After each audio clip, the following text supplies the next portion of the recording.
So friends, welcome to News TV, and today it's a privilege that we have today with us in Vashi Sadhguru Ji Maharaj, Bhaiyuji Maharaj.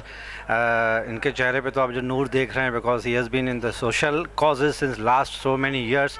Not only he but the entire Saroda family, and he is being taking the legacy of the charity and the social causes. So what are your messages for the general public and the youngsters? Because आजकल के ज़माने में जो greediness है, जो politics play हो रही है, भाई भाई का नहीं है, उस ज़माने में आप जैसे लोग इतना सोशल काम कर रहे हैं, we request you to please give some messages not only to the youngsters but to the entire world. Actual में अगर हमारे को समाज बदलना है तो सबसे पहले ये समझना आवश्यक है कि आज समाज में असंतुलन क्यों है. समाज में असंतुलन का मूल कारण यह है कि समाज में एक आदर्शों का द्वंद्व चल रहा है. आदर्शों का एक ऐसा द्वंद्व जो दो तरीके के आदर्श निर्माण हुए हैं समाज में.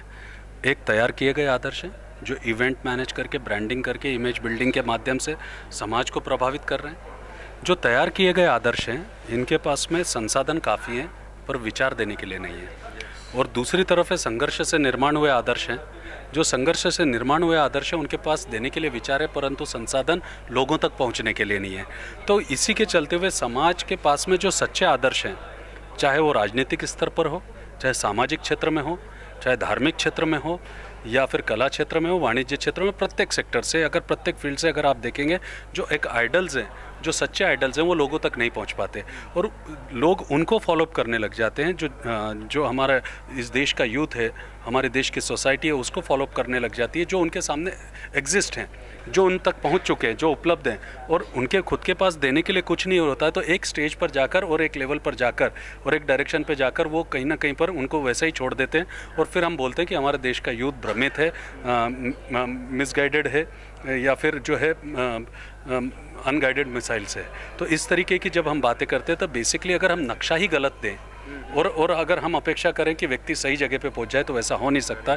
सबसे बड़ी बात यह है कि राष्ट्र, समाज और मानवता के सामने क्या क्या चैलेंजेस हैं, राष्ट्र, समाज और मानवता के सामने क्या क्या चैलेंजेस हैं, उस चैलेंजेस को एक्सेप्ट करना और by thoughts and by act उसको आंसर देना, ये समाज की आज सबसे बड़ी आवश्यकता है. अगर हम इसको कर पाते हैं तो निश्चित तौर पर आने वाले समय पर हमारे आने वाली पीढ़ियों को हम एक फियरलेस एक और क्राइम फ्री सोसाइटी दे सकेंगे और इक्वालिटी की हम बात कर सकते हैं. आज सबसे बड़ा प्रॉब्लम हमारे देश में यह है कि हमारा देश का जो अग्रज है, जो बड़े व्यक्ति हैं, वो ये चाहते हैं कि छोटे कर्तव्य करें और छोटे चाहते हैं कि अग्रज अपने जो है अपने दायित्वों को पूर्ण करें, क्या अपने दायित्वों को निभाएं. तो बड़े जो लोग हैं वो अपने उत्तरदायित्व पूर्ण नहीं कर रहे हैं और अनुज अपने कर्तव्यों का स्मरण नहीं कर रहे और इसके चलते हुए सब अपने ही बारे में सोच रहे हैं. और जब व्यक्ति अपने ही बारे में सोचता हो और दूसरों के बारे में जब सोचता नहीं हो तो हम से मैं की भावना आ जाती है. और जब संस्कृति में हम से मैं आ जाता है, परिवार में हम से मैं आ जाता है, समाज में हम से मैं आ जाता है, तो ये मैं अहंकार बनकर तोड़ देता है. और इसीलिए आज परिवार टूट रहे हैं, जिस तरीके से डाइवोर्स बढ़ रहे हैं, जिस तरीके से वृद्धाश्रम खुल रहे हैं, जिस तरीके से अनाथाश्रम बढ़ते जा रहे हैं, जिस तरीके से अगर आप देखो कि आज कोई सेवा के लिए या फिर कोई किसी की हेल्प करने को तैयार नहीं, आज एक दूसरे पे विश्वास नहीं करता, एक दूसरे को संधि से दृष्टि से देखता है, ये सब मैं रूपी अहम के कारण है, अहंकार के कारण है. So what about the youngsters? जो आपने जो अभी कहा था बहुत ही सच है. The fact is कि there are no proper guidance not only to the youngsters but all the people across the world. Technology बहुत ज़्यादा मिसयूज़ हो रही है. व्हाट्सएप, इंटरनेट पे सारा दिन यंगस्टर्स बैठे रहते हैं. There is a lot of disobedience among the youngsters. उसके बारे में अगर आप कुछ मैसेज देंगे तो we will thankful to you. बचकर रहना इस दुनिया के लोगों की परछाई से. इस दुनिया में लोग बना लेते हैं पर्वतराई से. सबसे कहते फिरते थे मोती लेकर लौटेंगे, मिट्टी लेकर लौटे हम सागर की गहराई से. मात्र सोचने भर से मोती नहीं मिल जाता. अगर सोचकर डुबकी लगाओगे तो मिट्टी ही मिलेगी सागर की गहराई से.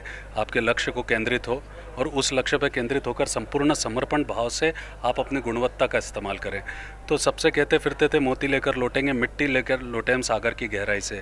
अगर आप टेक्नोलॉजी का मिसयूज़ करेंगे, अगर प्रॉपर तरीके से अपने आइडेंटिटी के लिए क्रिएट नहीं करेंगे, तो घर वाले बोलते हैं नाहक सोच रहे हो, तुम पर असर ना होगा औरों का, अरे चांद भी काला पड़ जाता है धरती की परछाई से. इससे ज़्यादा वक्त बुरा क्या गुजरेगा इंसानों का कि नेक काम करने वाले भी डरते हैं रुसवाई से। फूल जो तुमने फेंक दिए दरिया में उनकी मत पूछो, पत्थर थर थर काँप रहे दरिया की अंगड़ाई से। हे भारतवर्ष के युवाओं, तुम्हें आगे बढ़ना है तो बहता पानी बन जाओ, ठहरा पानी ढक जाता है एक दिन अपनी काई से। गुरुजी, आपका ये पोएटिक वर्जन आज देखने को मिल गया। Thanks a lot sir, thank you very much.